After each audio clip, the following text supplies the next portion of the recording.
আসসালামু আলাইকুম। দুপুরের নবান্নতে সবাইকে স্বাগতম। পর্তুগালের কাছে হেরে বিশ্বকাপ থেকে বিদায় নিয়েছে ব্রাজিল। শুনুন বিস্তারিত।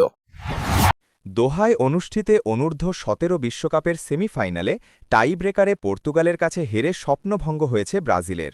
নির্ধারিত সময় গোলশূন্য ড্রয়ের পর টাই ব্রেকারে ৬-৫ ব্যবধানে পরাজিত হয়ে সেলেসাও কিশোররা বিদায় নেয় টুর্নামেন্ট থেকে। অ্যাসপায়ার জোনের উত্তেজনাপূর্ণ ম্যাচে দুই দলের আক্রমণ পাল্টা আক্রমণে জমে ওঠে লড়াই। ব্রাজিল নেয় ১২টি শট, পর্তুগাল ৯টি।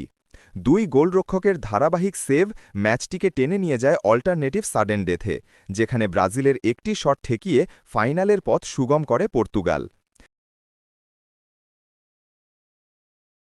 তৃতীয় স্থান নির্ধারণী ম্যাচে বৃহস্পতিবার সকাল ৯টা ৩০ মিনিটে ইতালির মুখোমুখি হবে ব্রাজিল। তবে ব্যর্থতার মধ্যেও আশার আলো। ডেল হালান্দ অফ দ্য সেরা